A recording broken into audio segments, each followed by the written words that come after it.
Hello, it's Jack Tutor here of Attention Magazine. Welcome to Crucial Listening, the podcast where I speak with musicians and sound artists about 3 albums that are important to them. My guest this time is Raven Chacon, a Dine composer, artist, improvising musician, and a fabulous interview guest to boot. I had a great time chatting with Raven. There's so much to cover in terms of his recent projects, so I tried to cram in as much as possible in the opening 15 minutes. Among them, Endlings, which is Raven's band with John Dietrich of Deerhoof. Their record Human Form came out earlier this year, and it's fabulous. You can hear them reconfiguring themselves into all these different forms using a variety of different instruments, recording techniques, all manner of things. It's such an exploratory listen. On a couple of tracks they're joined by Marshall Trammell, a drummer, and one of my favourites actually. It's a great record. You can head over to endlingswsr.bandcamp.com to check that one out. And I'll include links to that along with everything else that we talk about in this introduction over in the show notes, and also over at attentionmagazine.co.uk/crucial listening. Oh, and head over to spiderwebsinthesky.com. That's Raven's website, where he catalogues all of his work. Lots of lovely stuff to read through there. Okay, great. Hope you enjoy this one. I certainly did. Thank you for listening as always. I really appreciate it. So lovely to hear the kind comments that you come to me with. Thank you. Okay, this is Raven Chacon on Crucial Listening.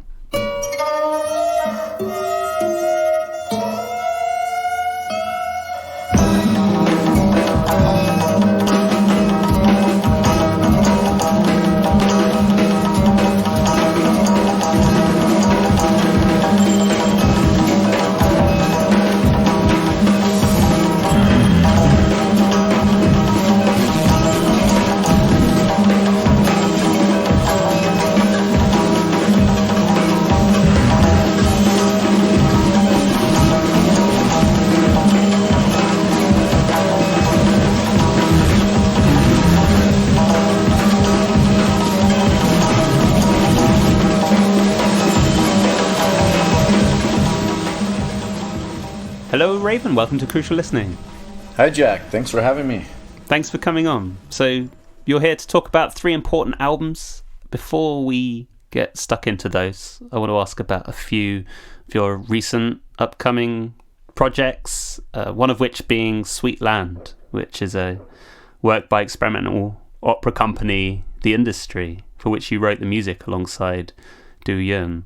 So I understand that was recorded, so there's going to be a released version soon, right? And I understand that was recorded live on set at Los Angeles State Historic Park back in March 2020. So maybe we can start by, what are your memories of that day? Yeah, that was a project that I spent, I would say, 2017 all the way up until the premiere in March of 2020 working on. And so this was a huge opera. It started off, I think there was actually a point when there was 8 or 9 mini operas inside of this larger opera, and the audience would diverge into different timelines and storylines and reconverge. And what eventually happened was an opera that if you saw both tracks of this opera, you would probably see 2.5 hours of these dual stories happening. And so quite an immense project. Duyun and I, co-composing bits together, some of us composing scenes, and then the other would respond or write the kind of alternate universe scene of that previous storyline. And a cast of maybe 40 cast members and ensemble members, an equal number of musicians, instrumentalists. So a huge project. 3 stages built outdoors in this park. And sure enough, what happens is COVID shuts the entire thing down after half of the run. So we were fortunate enough to have 14 performances of this out of the 28. And if you can remember that middle of March, people were following the news, and one day I think everybody realized this is serious, and you started to see more and more folks saying, I'm not going to leave the house today. I should, I have fear and conditions that might be best if I stayed indoors. So we started having even instrumentalists starting to say, I can't be involved anymore. The world is shutting down. And so what we decided to do is, we were already fortunate enough to have a film crew who was working on a documentary about this opera, had been taking footage, capturing performances, and we decided to have one more performance where we'd capture both video and audio of the entire opera. And so, to the best of our ability, we gathered and had a final performance and tried to capture the entire piece in one documentation.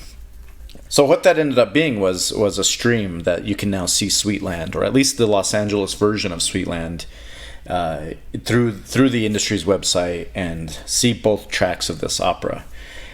But what we had to do is go back into some of the audio stems and audio tracks and lay over additional overdubs, because if you were to see this opera, it takes place in quite unconventional settings. So there are custom built stages in the round. There are places where you could be situated at any part of the audience and hear different things or experience different things. So what we had to do is make sure that the audio track captured all of the elements as if you were going to hear a stereo recording. There's also other parts of the experience of Sing Sweetland, such as the metro train driving by, rolling past at inopportune or, very inopportune, but at the same time very relevant points in the storyline. The storyline talking about the industry of the United States, the train cutting across and getting from, going from east to west through, cutting across the land and forming these new colonies across the United States. So you wrote the music with Duyun. How did you come to work together? And what was that like as well, collaborating with her? It sounds like, as you say, you were working on some bits separately, some bits together. What was that like? It came upon, that came about in a very beautiful way. And maybe came about because of the huge ideas that Yuval Sharon works with with his projects with the industry. So when he first approached me, I believe the first person he brought onto the project, and we started thinking about what this project would be, trying to tell the history of the United States, at least from when colonization began up until present day. And he was thinking quite big, that maybe, this is such a vast story that it might require multiple viewpoints and multiple labor. And, it's not something that you can wrap up in 45 minutes or an hour. Right. And so we began thinking, okay, who else can we bring into this? Who else has another perspective of, there's a lot of things happening here. There's immigration, there's the viewpoints of the settlers, there's indigenous folks, there's folks who were forced to come over here, descendants of slaves.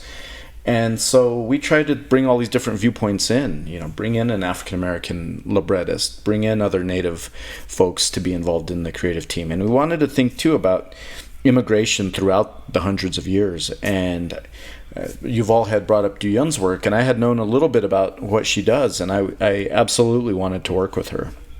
And so she and I had a great time working on this. I mean, it was a very collaborative process. It wasn't where the librettist, worked on this and then sent it to us, and we didn't know what it was going to be. All of us along the way had developed this story and a lot of the ideas that went into what we are eventually telling in the opera. But I learned a great deal from Duyun. I mean, she and I both work in across different disciplines. We are also, performers and work with electronics and improvisation. And she is very skilled in chamber writing, something that I also studied, but I definitely do not have the same chops or experience that she has. So I have to say I learned a lot about, some things about orchestration or other techniques that I hadn't known, in 30 years of composing. And so, yeah, it's really, I think listeners will get an idea of how much the music actually intersects with itself or inverts itself. If Du Yun wrote something in the first part of her feast storyline, when you see the sequel to that, which I wrote, you might hear inversions of or subversions of what she wrote. You will hear us playing with each other's music, and that influence comes across as a listener throughout the work. So it also features 2 parallel librettos, right? I think I read somewhere that it was a new experience for you to write something like that. Is that right? Yes, yeah, absolutely. Yeah. I mean, for myself, I mean, I have worked a few times with voice, at least with chamber work, but I very rarely work with any kind of narrative or libretto. And so to be able to follow that and set, speech or dialogue to music was something that I had to, work towards, and was a completely new writing experience for me. And I think that's some of the knowledge that I gained from Du Yun, how to approach these things, what works, what doesn't work, even that it doesn't have to be a linear dialogue, things voices can overlap, voices can interrupt each other. And I think a lot of what we're talking about here is these grand interruptions of culture, of, colliding with each other. And so that becomes evident in, the way measures of music are happening within this opera.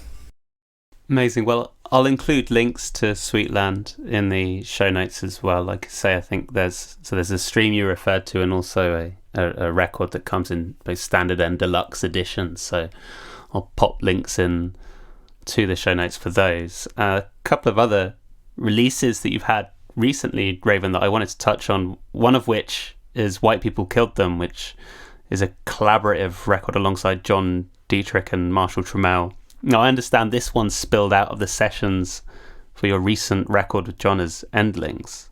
So how did you end up recording a record with Marshall? And again, what are your memories of the sessions between the 3 of you?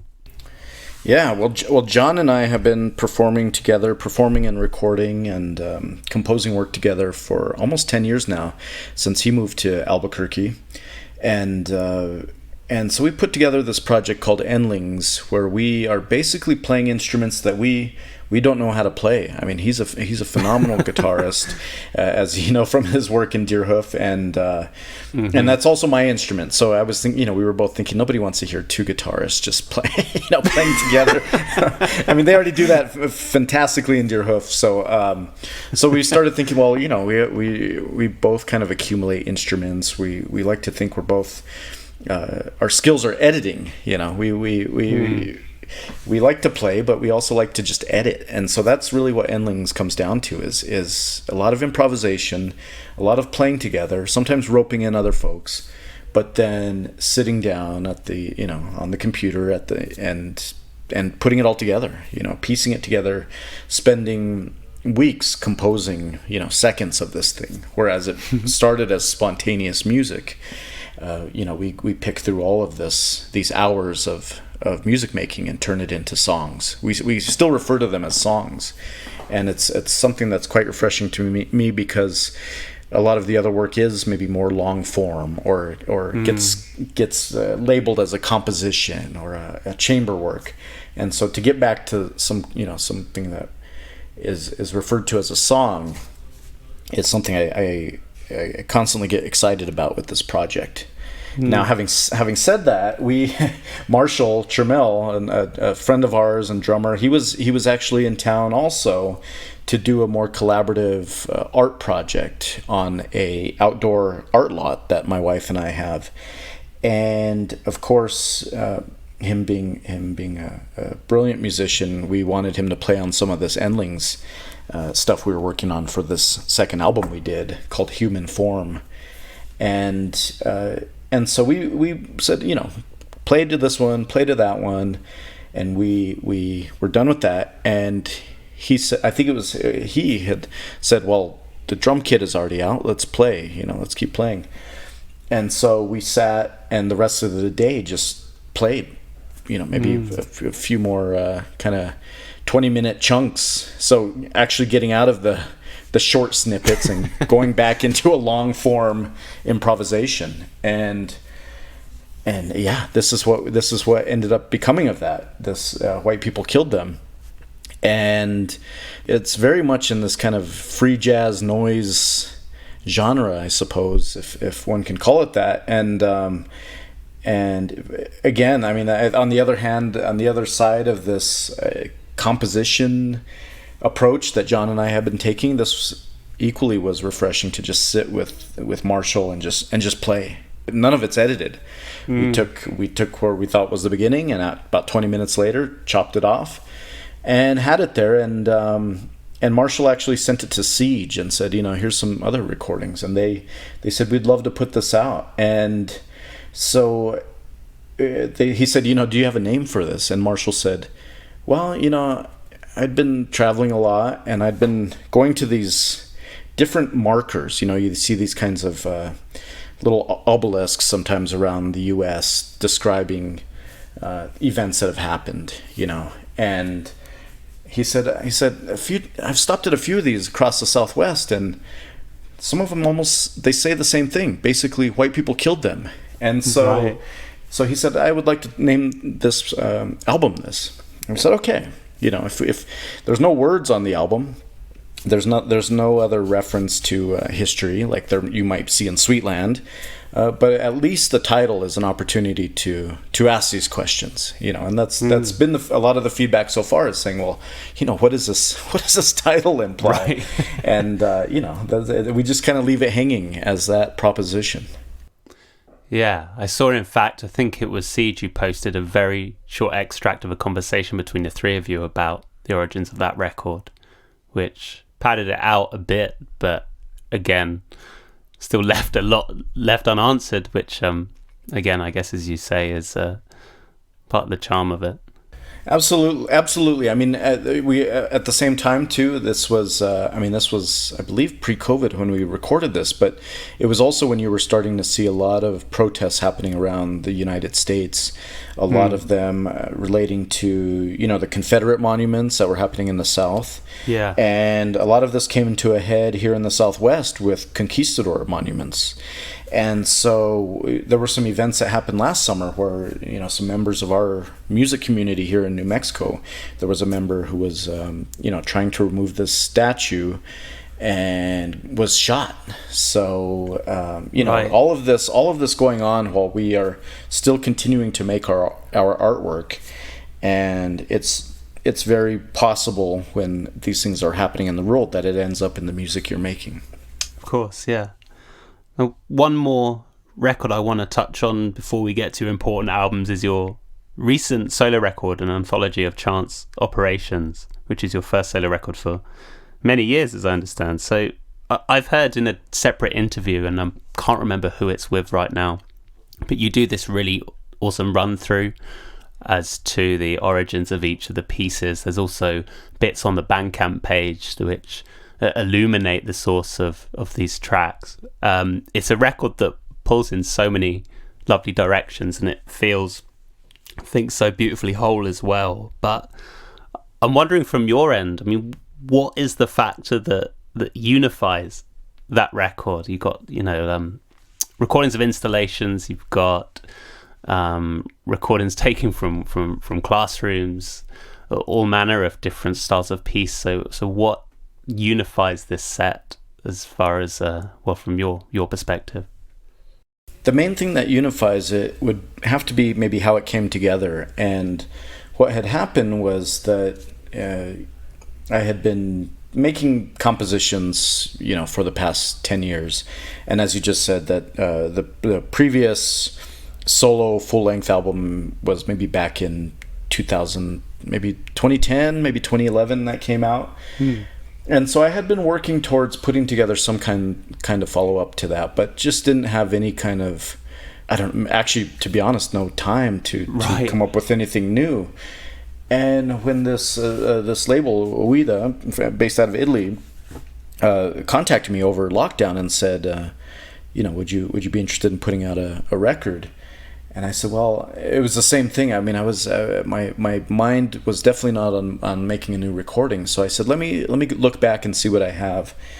And so, looking back through hard drives, it was that COVID, this lockdown, had allowed me to actually sit with things I had made and maybe just put aside and left on a hard drive. And I was traveling so much to actually have this time during the last year to sit and listen to all of this stuff. Right, yeah. I was able to see some things that fit together, it was basically, I don't want to use the word diary, but it was almost like just kind of following the things I had done over the past 10 years. And so I started piecing these things together. Some of them, they exist as previously as documentation of a performance or of an installation.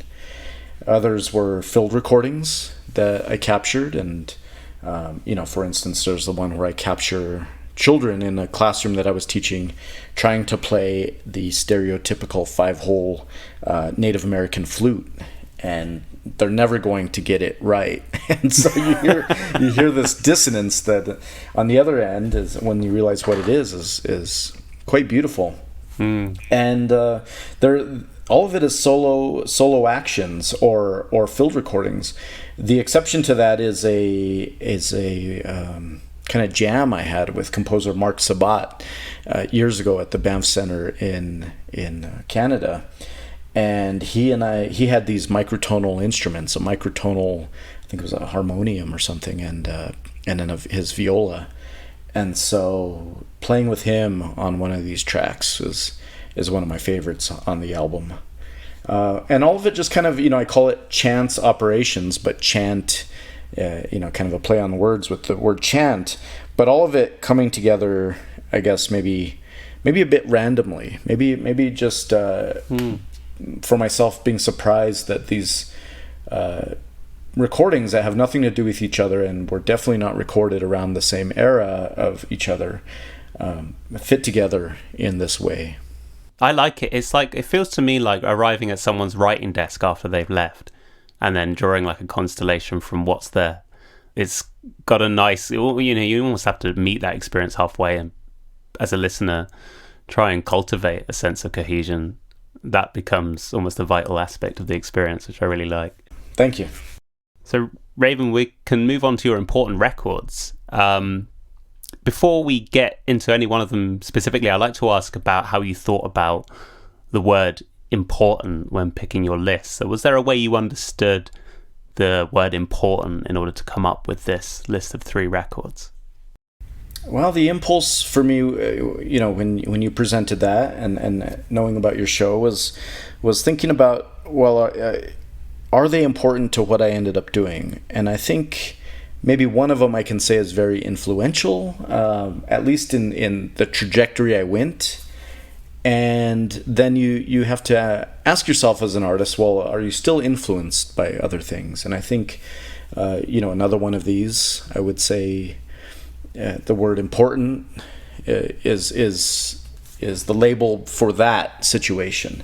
And then there's another one that I think maybe more broadly, I think is important in the sense that it's extremely relevant to right now, even though it's an album that was made some years back. But I think it has importance for a broader community, and my hope is that that listeners would be able to be aware of this work if they weren't before. And so yeah, all of them not necessarily important or influential to what I'm doing now, but all of them I feel to be a much better artist because of just knowing that they exist. Awesome. Well, I'll let you pick which one we go with first. Raven, which one do you want to start with? The first one is, is an album I I came across, I would say it's not this album. I would say their first album I came across completely accidentally through tape trading and, with other young people my age. I grew up in a very rural place on the Navajo reservation, and eventually the family moved to New Mexico, and I still lived in this somewhat rural village growing up, and it was very rare to come across any new music. Definitely something that wasn't going to be on the radio or on television would be very rare to come across, at least in music that's being made all over the world or all over the country. So in these small circles of, tape trading amongst your neighbors and the other kids, I was trying to seek out, more and more, let's say, heavy metal or thrash metal. And somebody gives me this tape of this most ridiculous stuff I'm hearing, this band Mr. Bungle, and I'm thinking, wow, what is this? There's obvious heavy metal influence in it, and there's every 45 seconds or something you'll hear a heavy metal riff or something, or more. But then there's all this other information coming at you. But there's also field recordings, very scatological things happening in this first record. But for a 12-year-old kid, 13-year-old kid, this is absolutely mind-blowing. And so I'm not going to talk about that first album, but I think it was the second one that came out years later. I don't know, maybe 4 years later. And I am already a person who has decided, I think, that they are going to play music for the rest of their life and just wants to hear more and more experimentation. I am still not getting adequate access to so-called experimental music happening in the world. So, Mr. Bungle's second album, Disco Volante, I'm able to hear even more. Even more references to this experimentalism, and starting to understand more and more maybe how it's being made, maybe what the variety of sounds can be. It's gone beyond the kind of heavy metal circus music of the first one. It's turned into something else now, something with a lot more deeper world to it, a deeper texture. Maybe even the playing has become more sophisticated. And so that's the first one I think I'd like to talk about. And it, I haven't really listened to it since maybe being a 20-year-old. It came out maybe I was about 17 or so. But I think for myself, I started realizing if a group of people can come out with this kind of music, then it got me curious about what else exists. Yeah, it's interesting you've gone for the second one, actually, and it wasn't the first one you heard, because I know with a lot of people, when they come on to this show and reference a band whose record has been particularly pivotal, it's the first one that they heard, because that was the one that did the breaking, of the mind and sort of saying, okay, this is possible. So what was it about Disco Volante? I mean, you've mentioned a bit there about the fact that they're maybe getting a bit more into their groove, perhaps, on this record. But what was it about this record compared to the first that was the one that really fired you up? Well, I think even as a young person was wondering if the first one was a joke or an experiment or something, or even something maybe, I think my first time listening to that, I imagine they were these very older people with 40 years of music experience pulling my leg like a Frank Zappa or somebody. Yeah. And I think over time, getting the bits of information I was able to get, that I realized, they're not that much older. They're in their 20s or so, and obviously it didn't sound random. I mean, it didn't sound like, okay, we're going to do this and then every 10 seconds jump to a new genre. There seemed to me to be a lot of intentionality and a lot of care, if you will, in how it was composed, and an unpredictability that seemed logical, if that can be said. It didn't seem like somebody just said, okay, we'll splice this in here and do this. And I think at the same time too, a lot has to be said about the way it was recorded or came to be. And also I think somewhere in there I was seeing that they were touring, and I was like, oh my God, you can actually go see this happen live. I wasn't able to. I don't think I was old enough to go see it live, and get to the nearest town where they might have been playing. But I think it was an obviously mature step up from the other one, and that's why it stuck with me. And it, there's sections here. I think there's this really long 10-minute one called The Bends, which doesn't change like the other songs. It's just kind of this drony field recording-ish atmosphere that was in itself jarring. I think to expect genre changes so quickly and then come across something like that was another left field thing that I had never heard before.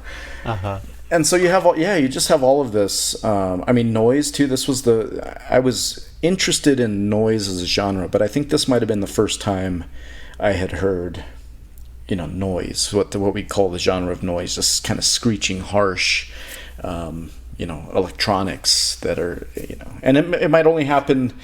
I can't even describe where these things happen in these Mr. Bungle albums. They just kind of emerge, and then next thing you know, you're hearing Elvis impersonation or something. Right. But all of it just completely blew my mind, made me realize, you should learn some instruments and become proficient in them. But also at the same time, I was trying to figure out, recording on a 4-track machine, and all of it became very influential in all aspects of what I was learning to do. And years later, I got to know Trace Bruance a bit, and I relayed to him. I was like, man, this blew my mind, and I don't know if I'd be doing what I do today without the work that these guys did. Wow. Did you say that to him? Yeah. He said, well, thanks. Yeah, but no, he actually came to Sweetland. He saw Sweetland in one of those performances. So no, we've stayed in good contact, and I can't say enough how much I don't know what I'd be doing if I didn't hear this music and that first album at that time. If I had heard it too late, I might be some kind of academic music snob. Wow. So you discovered the first through a tape trade, as you said, that's really cool. In fact, while we're on that, what kind of stuff were you feeding into the tape trades? So when someone was giving you Mr. Bungle, what were you passing back? Oh, I can't remember. I think we would just be passing around the next faster and more shreddable music. This kind of whatever turned into death metal and grindcore. I think that was another thing that led me to this music that I was seeking. Was heavy metal had become, at least in my small world, it kept getting faster, and the vocals kept getting more Cookie Monster, right? And the guitarists kept getting more virtuosic and precise, and the recording quality and production became cleaner and cleaner for some reason, at least with what I was getting exposed to, and I wanted the opposite of all of that. I didn't necessarily need it to be faster and faster, or cleaner and cleaner, or more virtuosic. I wanted to hear just ugliness, or if it, maybe, and realizing that maybe it wasn't ugliness, it was just different ideas of time, different ideas of texture, and different kinds of drumming than the fastest drumming possible. Maybe no drums at all, and to hear things like drones and harsh noise. That was. I think I abandoned.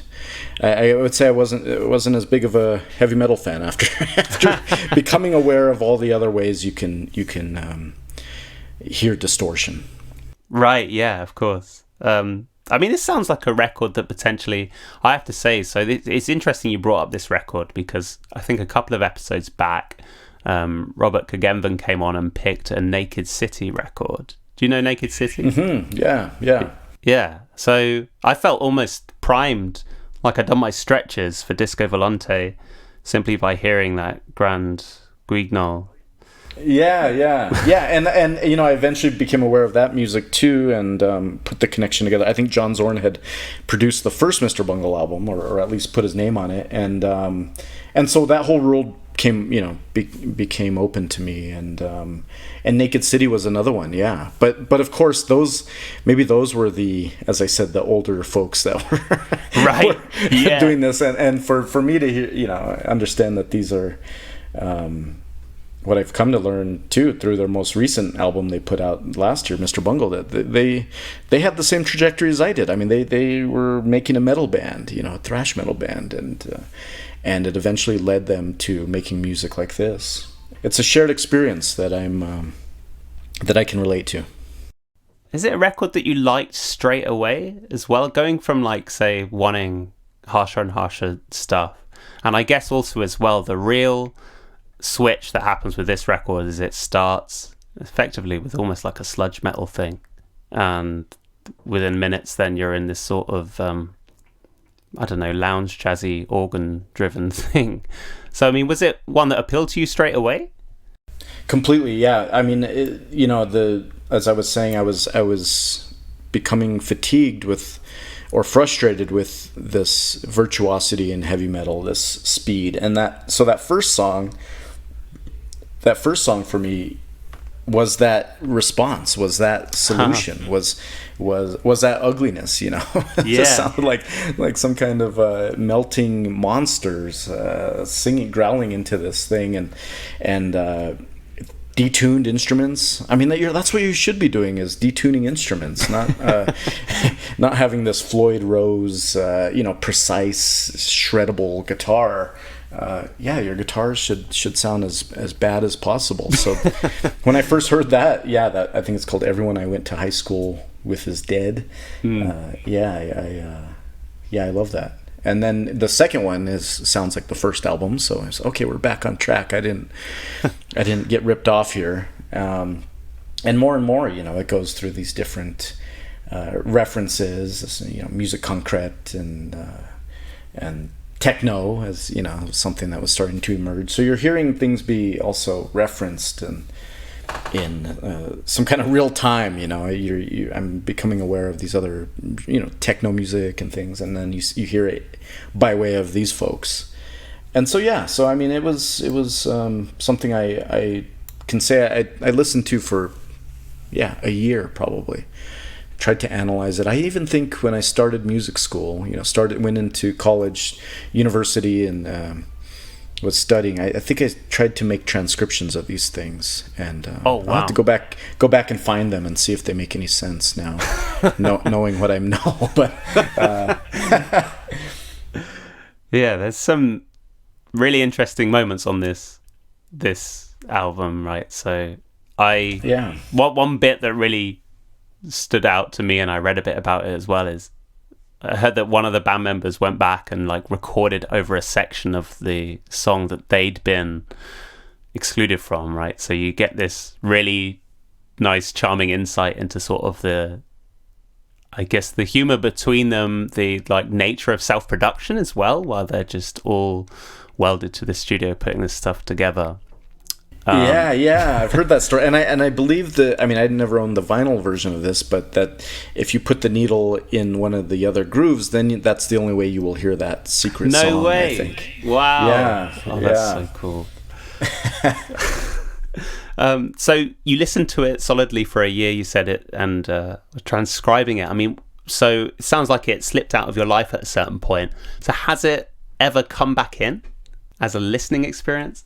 I think here and there I might have tossed it on.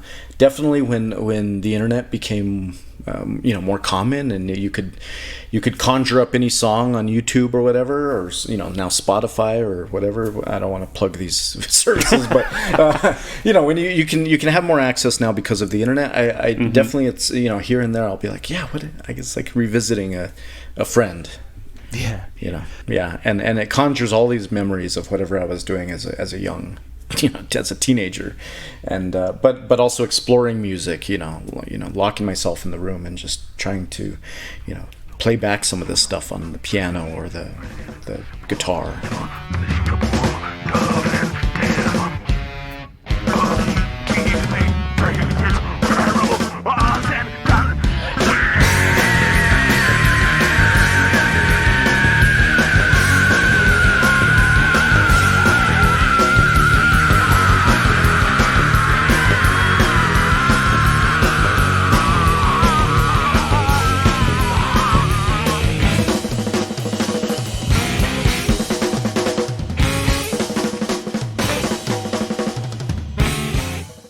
Raven, let's go to your second important record. So where do you want to go now?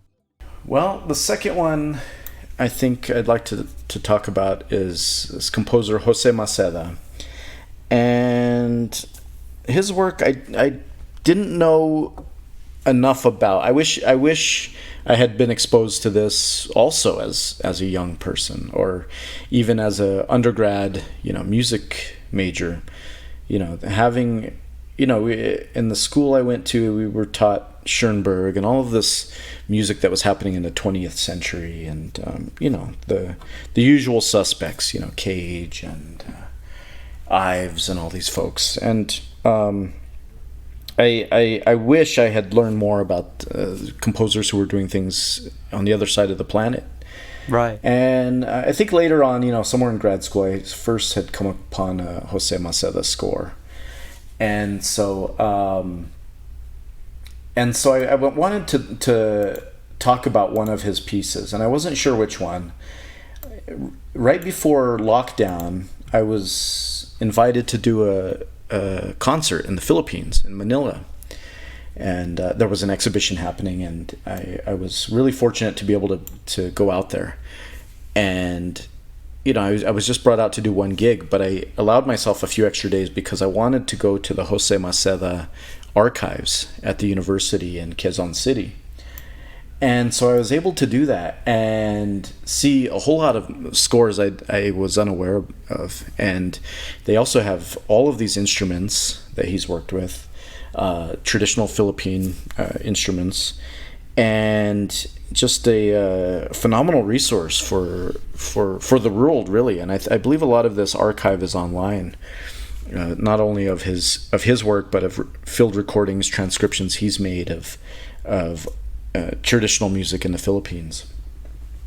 So I wanted, in thinking about which piece to share with you, I was thinking about one of the scores I saw at the archive, and there was this massive, huge, like physically huge score called Ugnayan, I think is how you say this piece. And right away on the score, I think it said something for radio stations. The piece is composed for radio stations, but it's completely notated. So I looked further in the score and was wondering why says it's for 20 or more radio stations, but then there's all this notation. And you look through the score and there's 50 parts. So it looks like an orchestral piece, and it's all handwritten, which is blowing my mind that every little dot almost needed a microscope to look at each part. And I'm realizing that this is actually a piece for instruments, for some of these instruments I had just seen in the archive too, these gongs, and there's one called kalitong, which is a zither, and all these other instruments, buzzers, these kind of bamboo stalks with some slits in them, so when you shake them or snap them, they make this buzzing sound. And so you have all of these instruments, flutes. I think there's one called a bamboo horn. And I apologize for not knowing the Filipino word for these instruments, but you have a very large piece composed for, I think it's actually composed for 300 or more people. 100 people are playing the bamboo stalks, 20 people are playing the bamboo horns. There's probably 30 zither players, and I think there's all these other percussive instruments that are also in the piece. So listening to this piece, you hear all of this pointillistic texture, and I'm sure people have, of the very few bits of writing out there about Jose Maceda's work, a very obvious thing to say would be that it's, it's like rain or something. It's kind of, right, yeah. It may be referencing these sounds, or even ships, these deep bamboo horns, how they sound like these ships. There's a lot of possible narrative to put into this, but just the form of being able to have 100 different rhythmic lines, intentional rhythmic lines. I don't believe there's any passages that are meant to be improvised. How they kind of separate, and you start hearing melodies emerge out of this, and over an hour long, you go all these different places. You hear so many different sounds, and I don't know how many recordings exist of this. I think John Zorn's label had put out possibly the only recording of this. But even the quality of that, I think they captured with what they could at the time in the situation they could, and you still hear so much inside of that.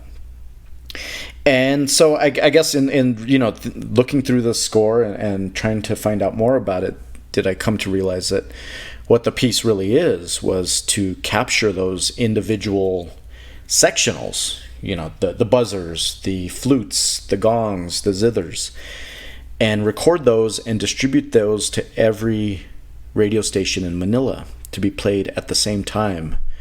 And it was coordinated that the public was asked to go outside and with transistor radios, boom boxes, whatever existed, play this, replay it back to the city. So it became a performance not only of the 300 or so performers who play from the score, but it became a performance that the city would enact, that the millions of people would hear and play back. And so it's been said that this might be one of the largest listenings of contemporary music that existed in the 20th century. Potentially 3 million people heard this piece. That's unreal. I mean, when I read about the event, so I think the original broadcast was 1974, right? It was an hour between 6 and 7 p.m. I was like, why haven't I heard of this? This is massive. And so I read that there were 142 locations called Ugnayan centers, and in one of the biggest there were 15,000 people congregated with personal radios. Wow. Which is unreal. And as well, there seemed to be, I don't know how much you know about the background. I read a little bit about it. I think Aki Onda also wrote quite a nice article about this piece as well. But there seemed to be a really interesting kind of political backdrop to this piece too. I don't know how much you know about that. I've only read little bits. I don't. No, I don't. Yeah. Yeah, please share. It sounds like it was supported by the regime in charge at the time, but there almost seemed to be a bit of ambiguity over that. I mean, it sounded like it was sort of celebrated as a means of bringing together indigenous Filipino culture and modernist aesthetics.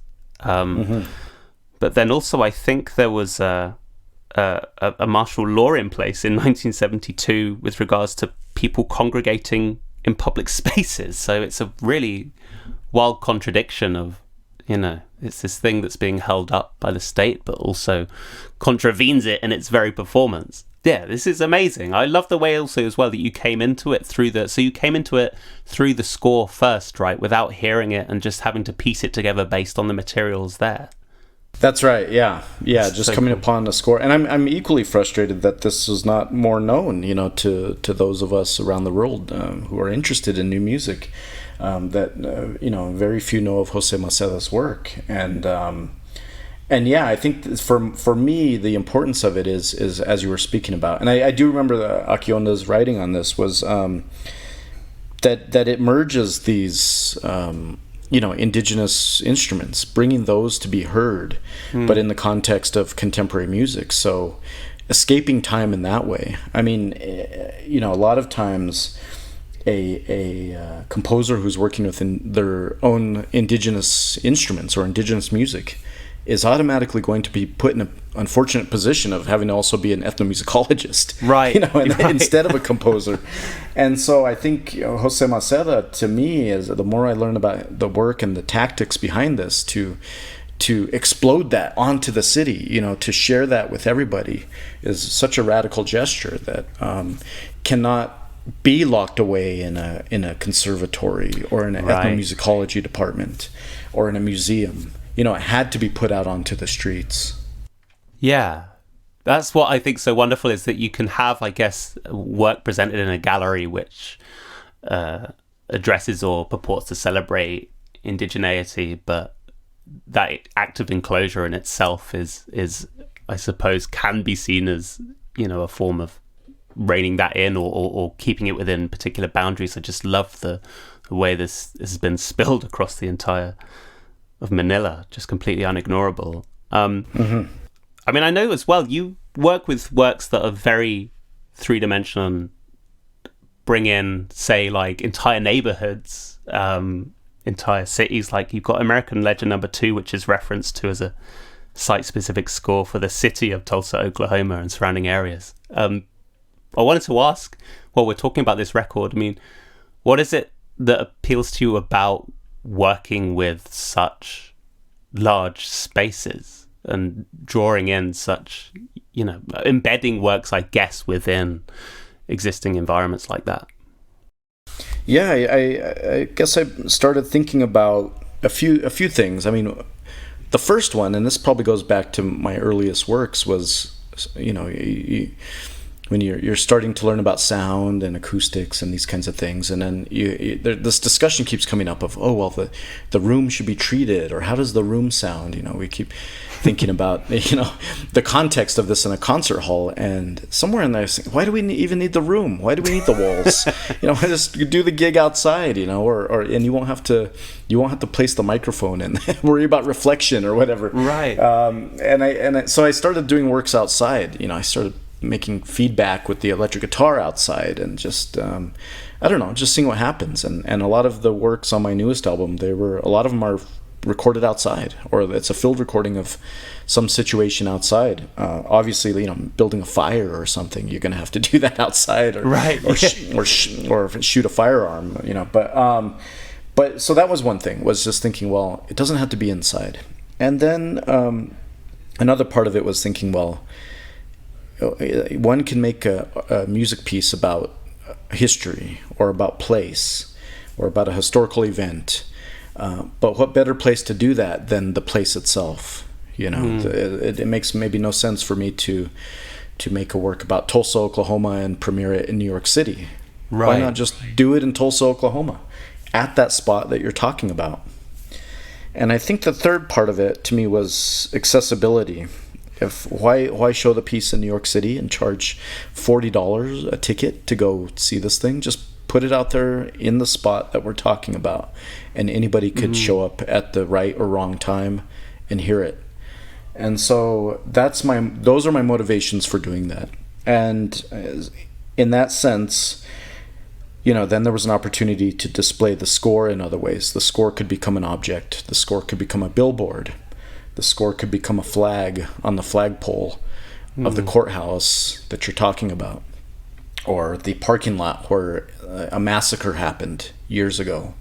To me, that's the piece, and it's not necessarily roping in the right musicians, so-called musicians. Maybe I compose a piece that anybody can play, that the people who have lived there and their parents live there and their grandparents have lived there, they should be able to play the piece. So that's how this American Ledger series started, and kind of the idea that keeps it going is that the score itself does not have to be a document in the traditional sense. Maybe it's an object made in this place or presented in this place, and maybe the performers are the people in the place we are speaking about, and then the venue is this spot of conflict.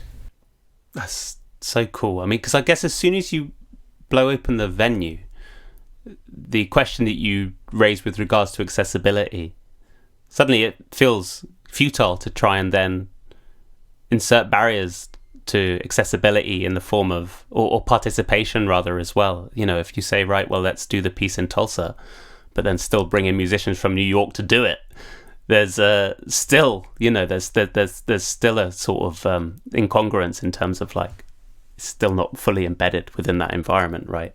Yeah, and a lot of it, when we start thinking about just how to produce these things, we're definitely more conscious about, the carbon footprint. Even why bring these musicians from elsewhere to ship them in and have them play.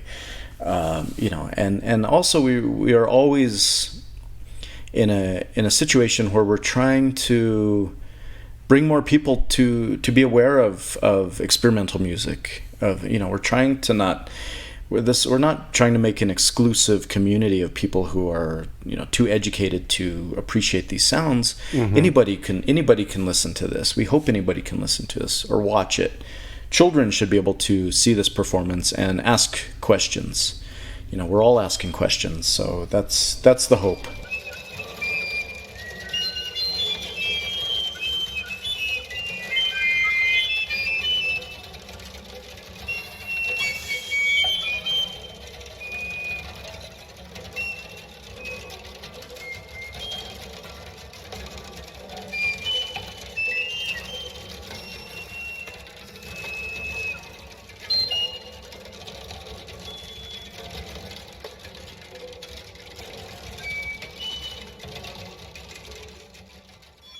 Raven, let's go on to your final important record. So again, give me the name of it and then a bit about why this one made the list. So the third one I was thinking about, I was trying to think of something that was composed in this past decade, this past 10 years. And there's an artist I've been aware of for a few years named More Mother. And More Mother is an American composer. And this first album I heard of theirs is called Fetish Bones, and was a totally another experience where I asked myself, I said, what am I hearing? What is? I mean, I don't even know if I had time to think of that. It was being told to me. I was being reminded of atrocities that were happening now. And this was not through the news or the internet. This was through words, and something I hadn't been able to experience. Maybe I admit maybe I have not seen enough contemporary poets or listened to enough even maybe speeches of these urgencies. We all do what we can of our own communities, but this, when I first put this on and heard it immediately, it was telling me all of these urgencies that were happening. I shouldn't even say telling. They were screaming at me. They were reminding me. They were yelling at me to listen to them. And so one thing that also caught me right away was the first song is called Creation Myth, and this is a phrase I use throughout my work all the time, thinking about what all the way through Sweetland. What are we talking about? Are we talking about history? Are we talking about myth? How far back do we go when we talk about creation stories of my tribe, the Navajo?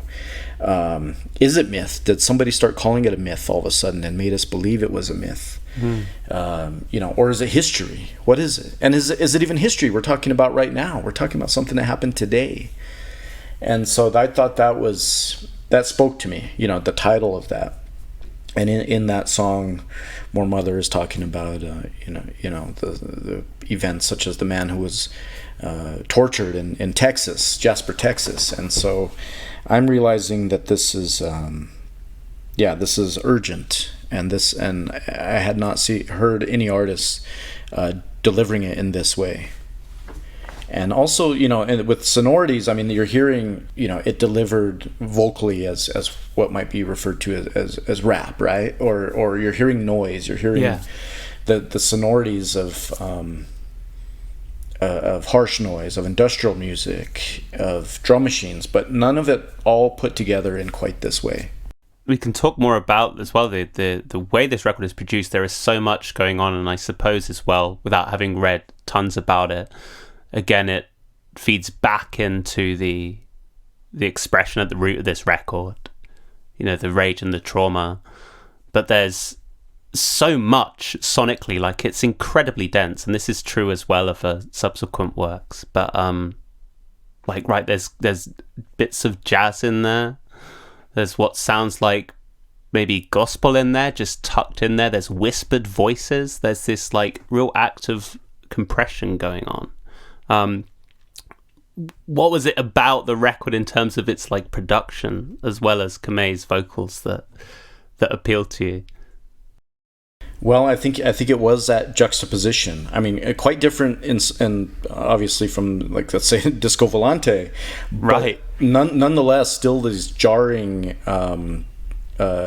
dissonances. And by dissonances, I don't mean pitch. I mean that, yeah, you might hear jazz and then you might hear harsh noise, you know, in there coming together, harmonizing, if you will, to jar you, you know. And it happens at such a speed. Yeah.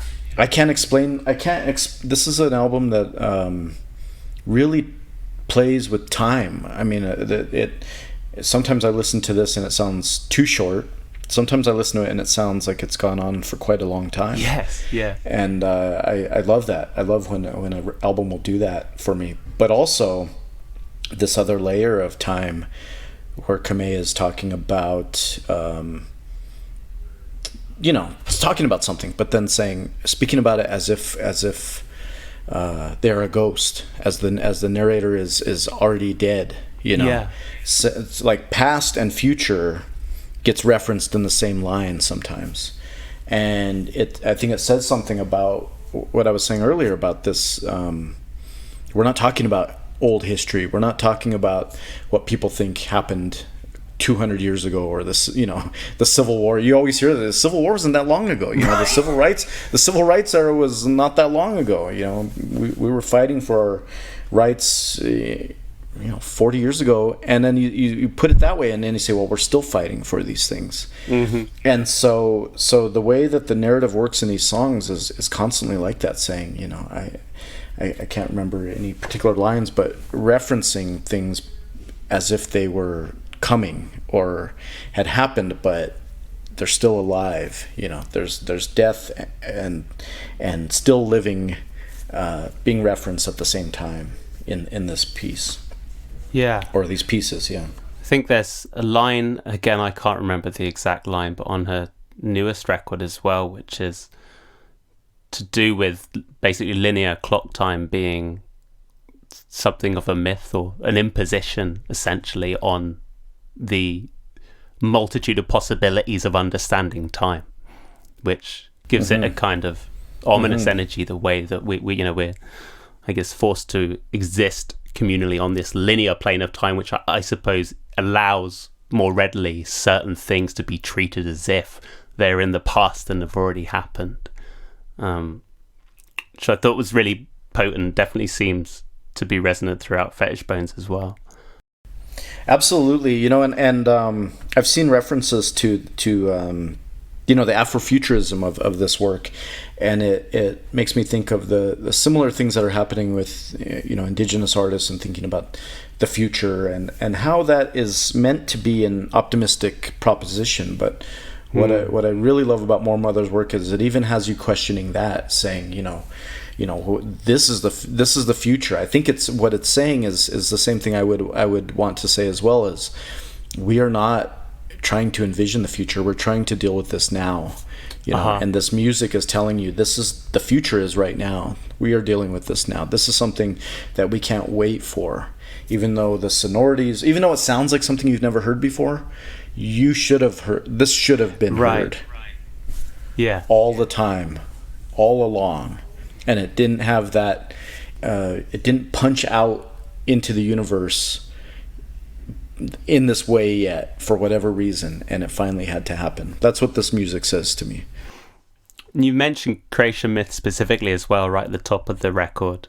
Are there any other specific tracks that kind of protrude in your mind as really sticking with you? You know, they all jump around in these different ways and then come back. You know, they keep referencing themselves too. I think there's a couple songs that they talk about being in the grave, or you know, talking about, you know, when I was buried or something like that. There's one that I love that it just jars me every time. This one, I think it's Noise Boys, and I think for me it's the well, the title for one is makes me smile, because I think what it's referencing is this, this genre we find ourselves in, and sometimes the uniformity of that.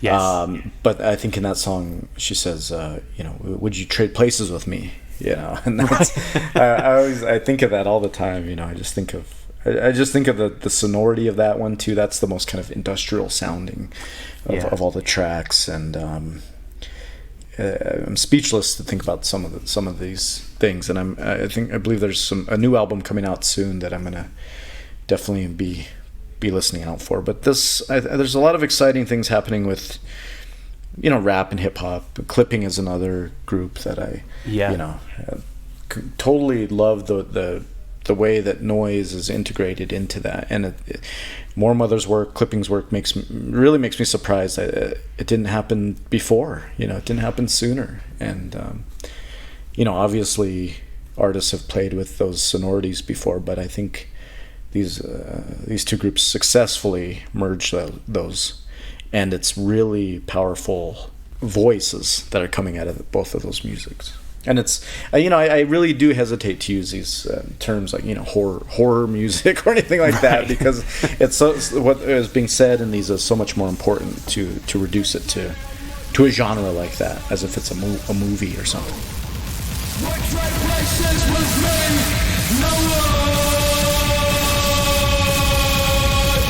The slums, as poor as they kill. Dead, no nearly alive, no nearly dead, no nearly alive, no nearly breathe my next, you're on them, kill me.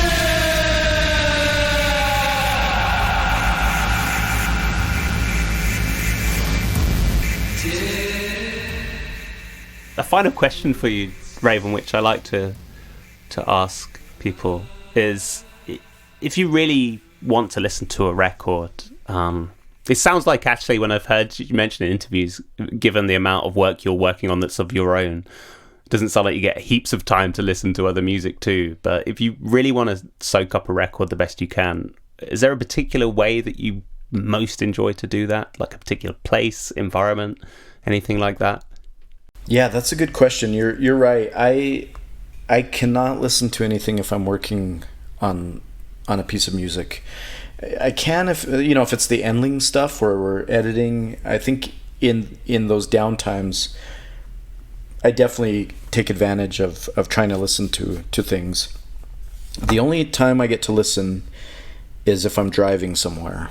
If I'm on a road trip, and I was just traveling a couple weeks ago out on the Navajo reservation, and radio stations come in and out, so that you can't rely on those.